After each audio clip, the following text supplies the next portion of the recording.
یہ زبان ہے رمبا، یہ گودی کرنے والی چیز ہے، یہی لے کر جائے گی تمہیں دوزخ میں، یہی لے جائے گی تجھے جنت میں۔ برداشت کرو، صبر کرو، گھروں کے اپنے معاملات سیدھے کرو، ڈر جاؤ۔ ساس کو ڈر جانا چاہیے کہ اگر بیٹے پر مان کرتی ہے تینوں تو میں طلاق دعاواں ہی دعاواں نا، چوتھے دن دو تیاں طلاق لے کے آ جاندیاں، دلا تو اس کو طلاق، تینوں جے میں پسند دواں تو پھر دیکھی تو، بہو کہتی ہے تینوں میں جے پتر تیرا رہن دواں تو پھر دیکھی تو۔ ایسا نہ کرو، ایسے جو ہے بیٹے کو چاہیے کہ ماں کو ماں کا رتبہ دے، بہن کو بہن سمجھے، بیوی کو بیوی۔ ان بیلنس کب ہوتا ہے؟ جب اس کو اس کے رتبے سے کم کیا جاتا ہے یا بڑھا دیا جاتا ہے۔ غالباً امام احمد بن حنبل کے پاس ایک آتا ہے، والدین کے لیے بھی نصیحت ہے کہ وہ بھی نا انصاف سے اپنی اولادوں کے ساتھ چلیں۔ یہ نہیں کہ میں پیوں ہے تو میں جو مرضی چھک کے رکھاں، ہاں جی۔ وہ اپنا ان کا شاگرد ایک کہتا ہے کہ میرا باپ مجھے ہر وقت تنگ کرتا رہتا ہے، کہتا ہے اپنی بیوی کو طلاق دو، حالانکہ میری بیوی نیک ہے، بڑی خدمت کرتی ہے۔ تو ایسے ہی میرے ابو کو اس سے خندق آئی ہوئی ہے، تو میرے ابو جو ہیں وہ دنیا دار تو ہیں ہی ہیں۔ تو انہوں نے فرمایا کہ باپ کو بولو، کہتا ہے مجھے تانا دیتا ہے کہ ابراہیم نے نہیں کہا تھا علیہ السلام نے اپنی بہو کو کہ وہ آئے اسماعیل آئے تو اس کو بولنا کہ دہلیز چینج کر لے، یہ ہے نا۔ تو وہ سمجھ گئے کہ میری بیوی کے بارے میں اشارہ ہے کہ بیوی کو فارغ کر دو۔ اب وہ باپ وہ ایسے ہی بیٹے اس کو دلیل بنا کر تو بیٹے کو مجبور کر رہا، تو امام احمد بن حنبل رحمۃ اللہ علیہ فرماتے ہیں کہ پہلے باپ کو بولو کہ ابراہیم جیسی صفتیں بنا، سنا ہے، پہلے خود کچھ بنو پھر آگے آرڈر کرو۔ اب یہ نہیں کہ والدین ہونے کے ناطے تم اولادوں پر ظلم کرو، ایک کو نواز دیا ایک کو نہ نوازا، یہ تجھے بالکل اختیار نہیں ہے، یہ اللہ نے تجھے اس کو دیا اختیار۔ تو مر جائے گا تیری جائیداد کا اس کے لیے حصہ ہے، چاہے وہ چور ہے چاہے وہ ڈاکو ہے۔ ہاں اولاد میں سے آنکھ اس کو کر سکتے ہو جو دو کام جس سے ہو جائیں، یا والدین کا قاتل، اس کو والدین کی جائیداد نہیں ملتی، وہ آنکھ سمجھو، یا ایک جو مرتد ہو جاتا ہے دین سے پھر جاتا ہے، وہ باپ کی یا ماں کی جائیداد کا حصہ۔ اس کے علاوہ چور ہے، ڈاکو ہے، قاتل ہے، اس کو تم اپنی پراپرٹی سے یا اپنی وراثت سے اس کو آنکھ نہیں کر سکتے ہو۔ یہ چیزیں ہیں امت کو بتانے والی۔ میرے بھائی آج ہمارے گھروں میں ساری زندگی بیچاریاں پردے میں رہتی ہیں، باپ مرنے سے پہلے ایسی ناانصافی کر جاتا ہے کہ پھر ساری زندگی بیٹیاں عدالتوں میں رلتی رہتی ہیں، بھائی جو ہیں وہ اپنا علیحدہ گھر۔ یہ حقوق، یہ عورت کے حقوق یہ ہیں، اس کے لیے جلوس نکالو نا بدبخت کی بچیو۔ تم کہتی ہو میرا جسم میری مرضی میرا جسم، اس کا تو حق یہ ہے بھائی، اس کو نہیں دیتے، اس کو جائیداد نہیں دیتے۔ گھروں میں ان کے ساتھ سسیں ظلم کر رہی ہیں، ان کے ساتھ وہ سسوں پر ظلم کر رہی ہیں، اس کے اوپر نکالو نا جلوس۔ بھائیوں نے مال کھائے ہو بہنوں کا، یہ انصاف دلاؤ نا ان کو، جو حق ہے۔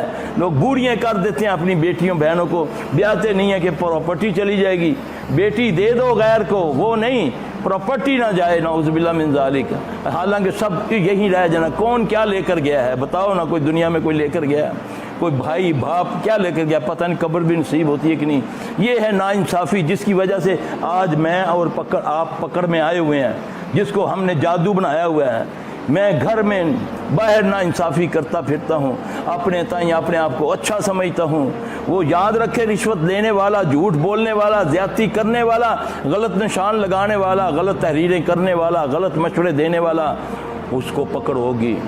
وہ میرا رب ہے، وہ چاہے دنیا میں پکڑ لے، وہ چاہے آخرت میں پکڑ لے، چاہے دونوں جہانوں میں پکڑ لے۔ اس لیے میرے بھائی مجھے ڈرنا چاہیے کہ اللہ نہ کرے میں کسی سے ناانصافی نہ کروں۔ اگر چاہوں گا تو اللہ میری مدد کرے گا، اگر میں کہوں گا دیکھی جاسی ذرا دنیا کر گئی ایسا کر لیتا تاں کہ ہو گیا، یقین جانے یہ ایسا لفظ ہے، ایسا یہ تکبرانہ لفظ ہے، کیونکہ تکبر تو وہ کرے جس کا کچھ ہو۔ بتاؤ کس کا کیا ہے؟ ایک پلک کا بال بھی میرا اپنا نہیں ہے، میرا رب میرے دماغ کو تھوڑا سا پھیر دے، مجھے اپنی ہوش نہ رہے، نہ کپڑے پہننے کی ہوش، نہ کھانے کی ہوش۔ آتے ہیں ہمارے پاس بیچارے اچھی بھلی زندگی گزارنے والے، اللہ کی قسم اپنی آنکھوں سے ہم نے دیکھا اپنا پخانہ کھاتے ہوئے، خود مسجد میں بیٹھ کے کھانا کھا رہا ہے، اتنی بیچارے کی داڑھی پتہ نہیں کیا اس سے ہو گیا۔ اس لیے اللہ کی پکڑ سے بچنا چاہیے مجھے آپ کو۔ انصاف کرو، بچے والدین سے، والدین بچوں سے، بہو اپنے سسرال سے، سسرال اپنی بہوؤں سے، اللہ کا واسطہ انصافی نا انصافی نہ کرو۔ جیسی چاہتی ہو کہ میری بچی سکھی اپنے گھر میں رہے، تو یہ بھی سمجھو کہ یہ بھی کسی کی بچی ہے، تو اس کو بھی میرا بیٹا سکھ دے رہا تو میں مت جلوں، مت حسد کروں۔ یہ نہ ہو کہ حسد سے یہ اللہ میرا سب کچھ چھین لے۔ یقین جانے ایک بی بی میرے پاس آتی تھی، اللہ تعالیٰ اس کی مشکلیں آسان کرے، میں نے ہر قسم کی اس کو پڑھائی دی 15-16 سالوں سے، کیا کچھ نہیں میں نے اس کو دیا پڑھنے کے لیے۔ دن بدن جیسے جیسے پڑھتی ویسے ویسے اس کا برا حال، اتنا برا حال میں کچھ بتانا نہیں چاہتا کہ وہ سمجھ جائیں گے کہ ہمارے بارے میں کہہ رہا ہے۔ اتنا اولادوں کی طرف سے، جان کی طرف سے، شوہر کی طرف سے، گھر کی طرف سے۔ میں ایک دن پوچھا، میں نے بولا اماں جی کیوں نہیں معافی ملتی بھی؟ اتنا میں یہ بھی کرتی ہوں، میں یہ بھی کرتی ہوں، جو آپ نے مجھے۔ میں نے بولا اگر تو کسی پہ ظلم کیا ہوا ہے، اگر ساس سے یا نند سے ظلم کیا ہے تو اللہ سے معافی مانگ لو۔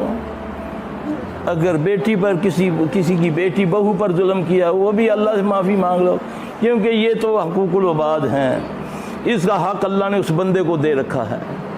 اللہ چاہے تو معاف کر دے، لیکن جب تک یہ بندہ مجھے معاف نہیں کرے گا کسی کو اختیار نہیں ہے کہ اس کو معافی۔ اللہ بھی کہتا ہے کہ یہ معافی کرے گا تو میں تجھے معاف کروں گا۔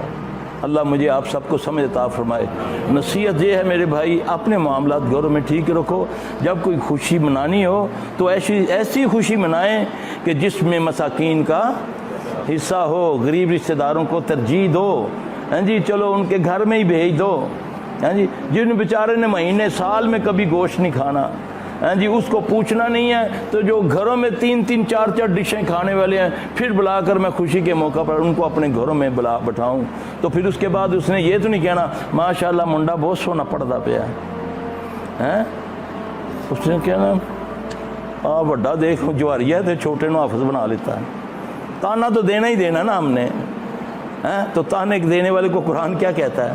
اللہ ہمیں محفوظ رکھے، اللہ ہم سب پر رحم فرمائے، اللہ جو پریشان ہیں ان کی پریشانیاں دور فرما، اے اللہ جو بیمار ہیں ان کو شفائے کاملہ عاجلہ عطا فرما، یا رب العالمین جو بیٹیوں کے بارے میں دکھی ہیں ان کے دکھ دور فرما دے، یا اللہ ان کی بیٹیوں کو اچھے گھر نصیب فرما، اے اللہ جو بیٹوں کے لیے پریشان ہیں، عمریں بڑھ رہی ہیں، یا رب العالمین ان کے اچھے نیک سبب بنا دے، یا رب العالمین بیٹیوں یہ دعائیں پڑھا کرو، نبی کو اللہ نے دعا بتائی قرآن کے اندر، تم بھی پڑھا کرو، ربنا حب لنا من ازواجنا وذریاتنا قرۃ اعین واجعلنا للمتقین اماما، یہ اللہ نے بتائی ہے اپنے بندوں کے لیے، جنوں انسانوں کو، کہ پڑھا کرو اے اللہ مجھے ربنا حب لنا، اے اللہ مجھے میری اولادوں کو، میری بیویوں کو میری آنکھوں کی ٹھنڈک بنا دے، مجھے اللہ متقیوں کا امام بنا دے۔ یہ وہ دعا ہے جو اللہ نے نبی پاک صلی اللہ علیہ وسلم کے ذریعے پوری امت کو بتائی۔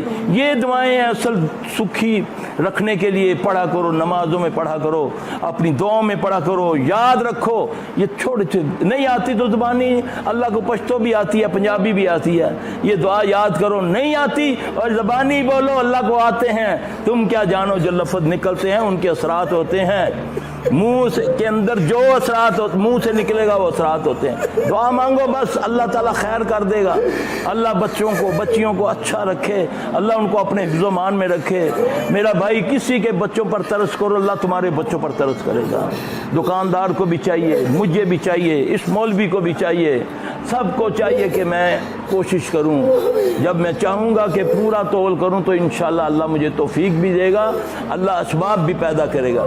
جب میں یہ سوچوں کہ یار دیکھی جاسی ان ملک ریاض اتنے پہنچ گیا تو سانجے دو پلاٹ کسی سے کر لیتے تھے، کیا سی؟ ہر بندے نے اپنا جواب دینا ہے، ہر بندے نے اپنا جواب دینا ہے۔ مجھے یہ دلیل نہیں چلے گی کہ اللہ انہیں انج کیتا تھے تا میں انج کیتا نہ، اللہ فرمائے گا تجھے میں نے بولا تھا قو انفسکم واہلکم نارا، تجھے میں نے کہا تھا تو اپنے آپ کو اور اپنے اہل و عیال کو دوزخ سے بچا، ٹھیکہ لیتا ہی دنیا دا، یہ تو نہیں ہے نا۔ ہاں دعا مانگ، ربنا آتنا فی الدنیا